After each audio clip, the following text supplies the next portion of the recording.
Welcome to my Bodo Investor channel. Hello. गोबाव जाबायमोन video लाबोनो हायिया।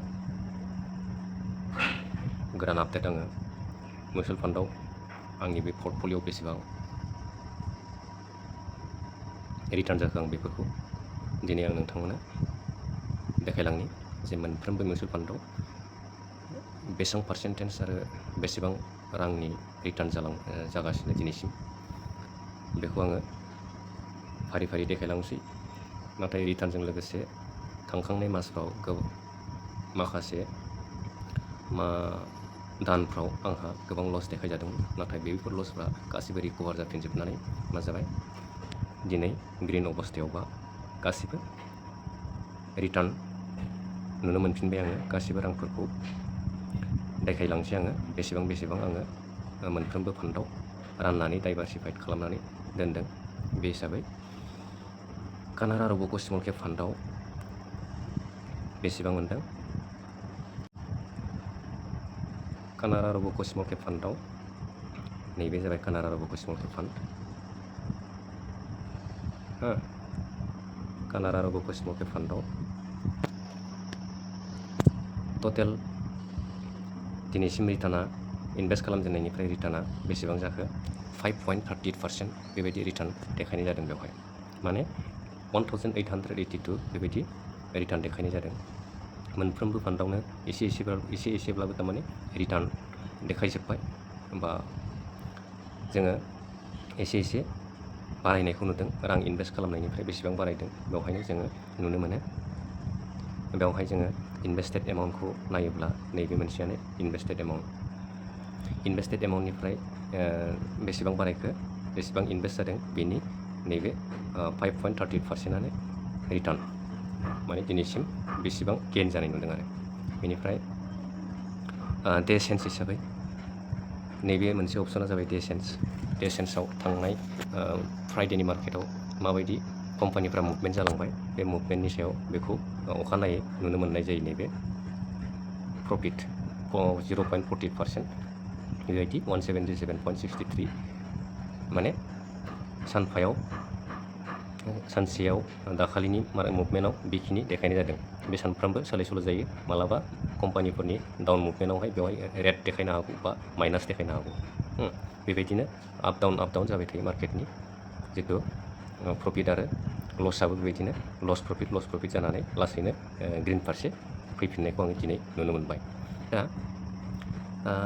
बेबायदिनो मोनफ्रोमबो फान्डआव माबायदि एसे रिटार्न जादों आङो स्पिडआव देखायलांनोसै। जे मिउचुअल फान्डआव जोङो इनभेस्ट खालामोबा माबायदि रिटार्न आरो बेसेबां गोबावजों रिटार्न देखायो आरो मिउचुअल फान्डआव जोङो लं टार्म दोनोब्लासो रिटार्नखौ नुनो मोननाय जायो। मास मोनसे मोननै बा बोसोरसे बोसोरनैजों जोङो मिउचुअल फान्डआव लं टार्म नङाब्ला जोङो बेवहाय इनभेस्ट खालामब्लाबो जोङो मा खालामनो हाया रां बानायनो हाया। बेवहाय जोङो गोबाङानो बेवहाय जोङो बारा गोबाव इनभेस्ट खालामनो हायै नलेजनि थाखाय इनभेस्ट खालामनो हाया बा इनभेस्ट खालामालासिनो जोङो रिडिम खालामनानै लाफिनो। दा बेबायदि नङा मिउचुअल फान्डआ जोङो गोबाव सम टारगेट लानांगोन। बेवहाय आंनि पर्टफलिय'आव दा ग्रीन नुदोंब्लाबो नाथाय उनावहाय बेनो माइनास फारसे माखासे समाव नुनोबो हागौ। नाथाय लं टार्मावहाय जेबो गिनो गोनां गैया। अब्ला माखासे मिउचुअल फान्डखौ देखायबावनोसै। SBI मेगना मिड केप फान्ड बेफोर लामसाम वान टाइम इनभेस्टमेन्ट बेफोरो SIP गैया। बेवहाय डाइरेक्ट नोङो लामसामै सोदेरलांबाय थानो हायो। इनभेस्टेड एमाउन्टखौ नोङो बारायलांबाय थानो हायो नोंनि गोसो मथै बबे टाइमावहाय नोंथाङा नलेज हिसाबै माबायदि इनभेस्ट खालामनो गोसो जोङो रांखौ सोदेरबाय थानो हायो। बेवहाय बेनि रिटार्नआ जाबाय नैबे 863 माने 2.88% बेबायदि दिनैसिम रिटार्न देखायबाय इनभेस्टेड एमाउन्टनिफ्राय। माने गासिबो फान्डआनो एखे माने रिटार्न देखाया प्रफिट देखाया बेबायदि। अब्ला नेक्स्टआव दङ Tata small cap fund. Tata small cap फान्डआव रिटार्नआ देखायदों 3.65% माने 875 बेबायदि रिटार्न देखायबाय आरो इनभेस्टेड एमाउन्टनि सायाव बिसिम रिटार्न देखायबाय। बेनिफ्राय माखासेखौ नायोब्ला नुनो मोनगोन निपन इन्डिया लार्ज केप बेवहायबो रिटार्नआ बेसेबां देखायदों।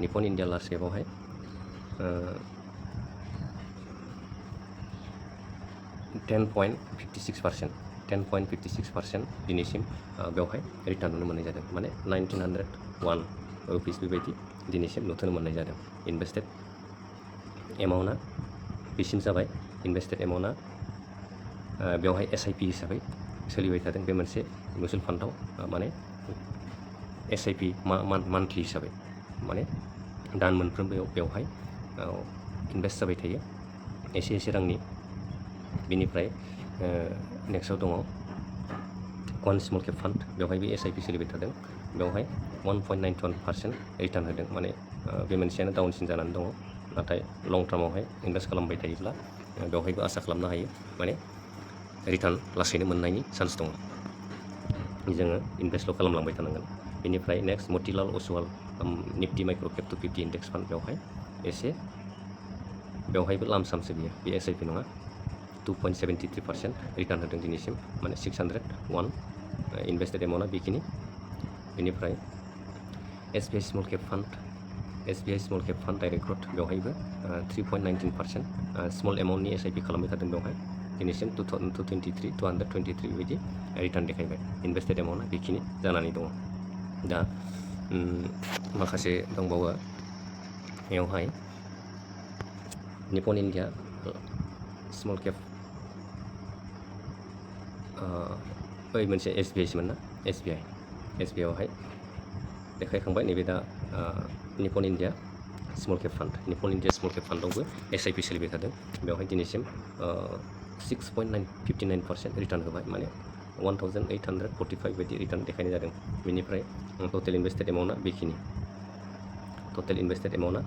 बेखिनि बेनिफ्राय bank of India small cap फान्डआव बेवहायबो SIP मान्थलि इनभेस्ट जाबाय थायो बेवहाय रिटार्नआ जाबाय 3.7% माने 599 बेबायदि रिटार्न नुनो मोननाय जादों बेनिफ्राय इनभेस्टेड एमाउन्टआ बेखिनि बेनिफ्राय पारापारि फ्लेक्सि केप फान्ड बेवहायबो मान्थलि SIP सोलिबाय थायो बेवहायबो इनभेस्ट जाबाय थायो बेनिफ्राय बेवहाय 1113 माने 8.56% बेबायदि रिटार्न दिनैसिम नुनो मोननाय जादों ओमफ्राय इनभेस्टेड एमाउन्टआ बेवहाय नायब्लानो नुनो मोनगोन बेनिफ्राय मोनसे दं SBI contra direct plan growth contra फान्डआव बेवहाय SIP दोननाय जायाखै बेवहाय लामसाम माने गोसोबानो सोदेरबाय थानो हायो बेवहाय SIP आवबो नोङो लामसाम बानायदेरनानै दोननो हायो अब्लानो प्लास जागोन बेवहाय नोंथांनि नलेज हिसाबै नोङो इनभेस्ट खालामनो हायो बेनिफ्राय 853 बा 2.84% बेबायदि रिटार्न होबाय दिनैसिम कन्ट्रा फान्डआव बेनिफ्राय नेक्स्टआव लास्टआव दंबावो मोनसे लास्टआव SBI निफ्टि स्मल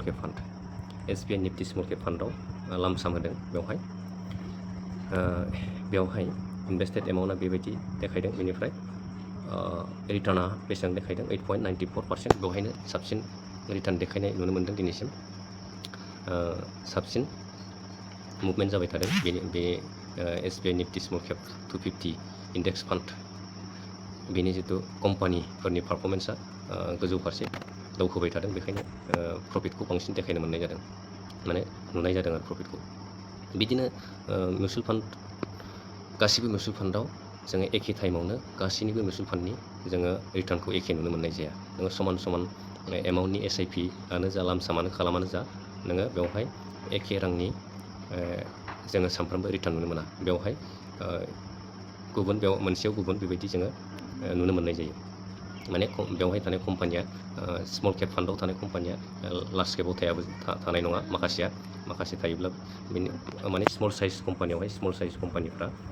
कम्पानिफोराव जोङो इनभेस्ट खालामनाय जायो रांफोरखौ बेनिफ्राय लार्ज केपनि कम्पानिया जाबाय गिदिर कम्पानियावहाय जोंनि SIP आनो जा लामसामानो जा रांफ्रा जोंना इनभेस्ट जायो बेनिफ्राय मिड केप फान्डआव मिडिल साइज कम्पानिफोराव जोंनि SIP आनो जा बा लामसामानो जा गासैबो एसे डाइभारसिफाइ माने फैसाफ्रा इनभेस्ट जानाय जायो बेयो मिउचुवेल फान्डनि थ्रुयै माने मिउचुवेल फान्ड कम्पानिया बेफोरखौ माबे कम्पानियाव बेसेबां लागायनांगौ जोंनि फैसाखौ मान्थलि नोङो 1000आनो जा 2000आनो जा बा जेसेबां एमाउन्टनि नोंथाङा बाराय दोनलांबाय थायो बेफोर रांफ्रा मोनफ्रोमबो कम्पानियाव रानै इनभेस्ट खालामनांगौआ बे मिउचुवेल फान्ड कम्पानिनि गासिबो खामानि जोङो मात्र बेवहाय मान्थलि हिसाबै जों इनभेस्टल' खालामनांगौ जोङो बेवहाय लं टार्म हिसाबै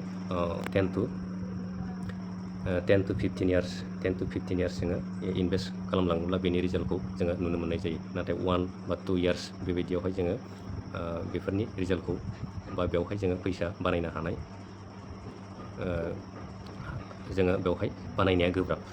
बेखायनो जोङो मिउचुवेल फान्डआव एसे राङैब्लाबो जोङो नेक्स्ट 1 yearनि उनावहाय जोङो एसे बारायनो हायोब्ला बारायजायो आरो बिदिनो बोसोर मोनफ्रोमबो एसे बारायनो हानाय बोलो थायोबा बाराय जोङो इनभेस्ट खालामलांबाय थानो हायो। अब्लानो नोंथांनि राङाबो नोंथांनि जमा जानाय रांजों लोगोसे रिटार्नाबो फैगौ 10 आरो 15 बोसोरावहाय गोबां बुरजा जाहैनो हागौ।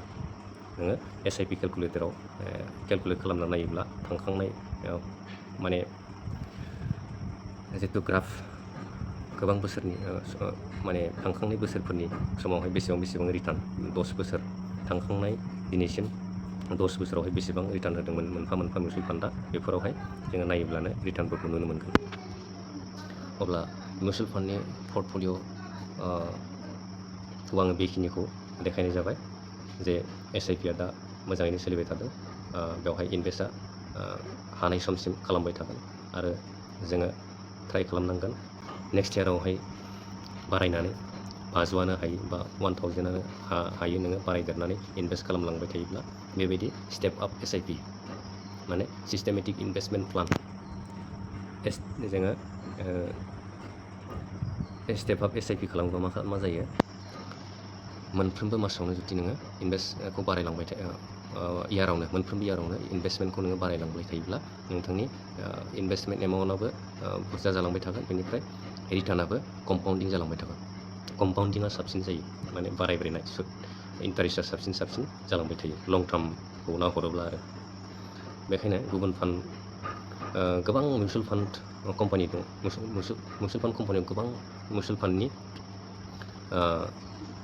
वाच लिस्टआव सार्च खालामनानै नायोब्लानो नोङो स्मल केप, मिड केप आरो लार्ज केप बायदिसिना रोखोमनि मिउचुवेल फान्ड नुनो मोनगोन।